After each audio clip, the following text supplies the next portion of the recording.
خەڵکی کۆڵانم و تقریبەن ئەمە 14-15 ساڵە خەریک سەوزیکاریم لە ئاوایی کۆڵانە. ئاوایی کۆڵان تقریبەن 250 ماڵە کە بێت و لە 5 کیلومتری شاری مەریوانە لە پاس درێبارە قەراری گرتووە و خەڵکەکەیشی بە زۆری خەریکی ئەم کاری سەوزیکاریشتنە. لە ئاوایی کۆڵانە شار نزیک بە 25 ساڵ لەمەوبەر کە سەوزیکاری لێرە دەستی پێکرد و پیاوێ بوو بە ناوی کاحەمە شەریف خەریکی سەوزی بوو ئەوەڵکەرا و سەوزیکاری هانیە کۆڵان و چونکە نزیک بە ناوشاریش بوو خەڵکی ژەرە هاتن بە بۆنێ ئاواییەوە کە نزیک بە ناوشار بوو ئیتر وردەوردە خەڵکی ئاوایی دەستیان کرد بە سەوزیکاری لەخوا بە زیابێ هەر باش بوو دەرامەدوشی باش بوو خاکەکەی باش بوو سەوزیەکەی جوان بوو خەڵک ڕازی بوو لە دەستی تەروا وردەوردە ئەکسەری خەڵکی کۆڵان دەستیان کرد بەم کارێ. جا سەوزیەکان ئەوانە کە لە ئاوایی کۆڵانە بەرهەمیە هەم سەوزی خواردنە و سەوزی دۆڵمەیە و سەوزی ئاشە و سەوزی سووبە و سەوزی بۆ کووکووە و سەوزی خۆرشتە و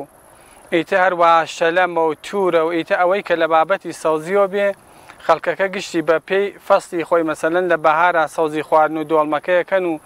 دوایەوە وردەوردە سەوزی خۆرش دانێن و ڕوو بە هاوین و پاییز بڕوە هەروە وردەوردە کە ڕوو بە پاییز ڕۆی خەڵک شەلەم دانێت و تور هەروە بۆ فرۆشیتە خەڵکەکەیش یەن بۆ سندنی ئەو شتانە. هەروە باسکەین سەوزی کۆڵان ناوی پیا کردووە لە مەریوانە و خەڵک ئەکسەرەن خەڵکی مەریوان و دیاتەکان یەن بۆ کۆڵان چونکە ئەوەی کە سەوزیە کاگشتی بە ئاوی چای کە ئاوی خواردن و ئاوی تەمیسە و ئەم جازەویەکەیشی ڕسقی جوانە و خەڵکەکەیشی زۆرتر لە کودی حیوانی لە پەینوشتەی سپادەکە و فرە لە سەم و کود و دەواوشتەی سپادە ناکات سەوزیەکەی ناوی داخستووە و خەڵک متمانەی پیا کردووە ئیتر بۆ سەوزی سندنیان بۆ ئێرە.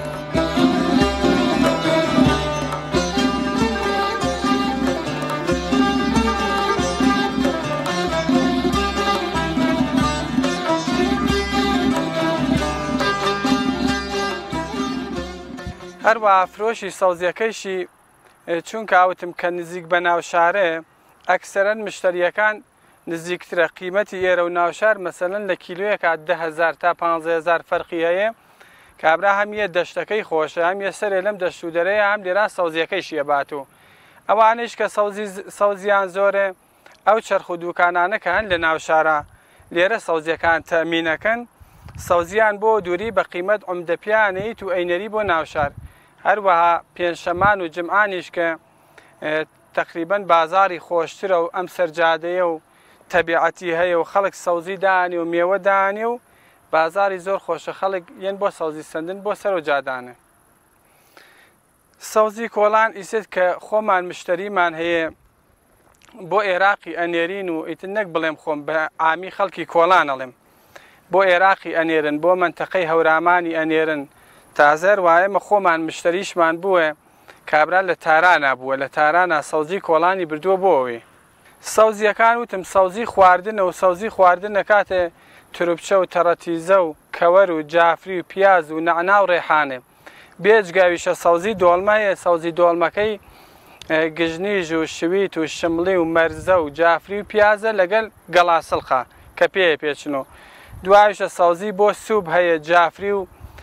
گژنیژە ئەم ڕاوەکوونێ سەوزی ئاشمان هەیە کەوەرە و سڵقە و نەعنایە و گژنیژە و جافریە ئەم جۆرە سەوزیانە هەیە سەوزی بۆ خۆرشیش هەیە سەوزی خۆرشیش کە گشتی ئەیبات و خەڵکی مەریوان سەوزیەکەی جوانێ یەن لێرە ئەیبەنۆ سەوزی خۆرشەکەی کاتە کەوەر و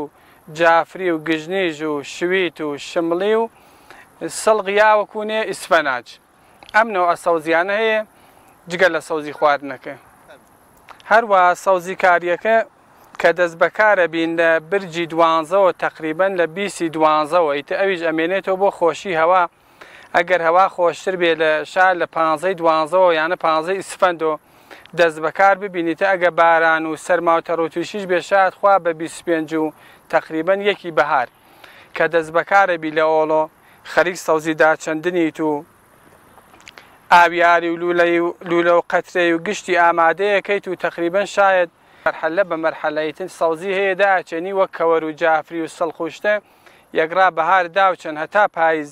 هەڵی ناگەڕێنیتەوە. ساوزیشمان هەیە وەکو تروپچە و تەڕەتیزە و گژنیژ و شویت و شملی ئەویژە بێ سری بۆ سریدا بچندێتەوە ئەم ڕابەرداشت و کردبی کێڵیتەوە ئەزنە و دای بچێنیتەوە. ئیتر ئەم سەوزیکاریە ئیدامەی ئەبێ ئەگەر هەوا خۆش ببێ هەتاوەکوونێ 28 تا 28 سەوزی ئیدامەیەتی لەوە بەدواوە سەرما کات و سەوزی ڕوشی نابێ وردەودە تەواوە بێ و بەتاڵ یەکرێ. هەروە ئەم سەوزیانیشە کە ئەم زەویانە کە ئەیکەین بە سەوزی ئیسفادەی لێەکەین ئیتر زۆرتر کاکە کودی حیوانی تێەکەین و ئەم ڕاوکوونێ سەوزیش چون کاوەکوونێ هەر ئاوی تێەکەی بەبۆنێەوە کە بژاری زۆرە بێت زەویەکە مەجبوری مەسەلەن 2 ساڵ 3 ساڵ فوقی 3 ساڵ بیکەی ئەم ڕائیسراحەتی پێ بەجێەکەی ئەوەسکەی ساڵە دوایە بیکەی بە گەنمێ بە جۆیە شتێ ئەو بژاروشتێ بفەوتێت و تۆزێ بژاروشتەکەی لە بین چێت و خاکەکەی جوان بێت و ئەم ڕاوە ئەزنە و ساڵێکی بەسەراچێ بیکەیتەوە بە سەوزی ئیسفادەی دروستی لێ بکەیت. ئەم سەوزی کاریشە وەکو شغڵێکی لێ هاتووە لە ئاوایی کۆڵان و ئەو دیاتانتریشە کە دەوروبەر مەریوانن. خەڵکەکە ئیسێ کاکە کار نییە و بێکاریە و لە جێوە کابرا چێ بۆ عێراق و چێ بۆ کاریگەری 3400 میتری ها پێ سەوزیەکە بە سەوزی کاری بۆ خۆی و ئیسفادەی لێکات و ئەتوانێت بژێوی ژیانی خۆی پیا بکات و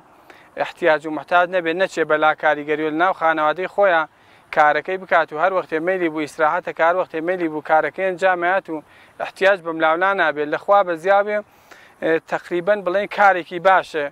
جارێ بۆ خەڵکی ئاوایی کۆڵان بەشی زۆری شاید بڵێم 60-70% لە ئاوایی کۆڵانە خەریک سەوزی کارین هەر بە میشە بژێوی ژیانی خۆیان پێیاکەن.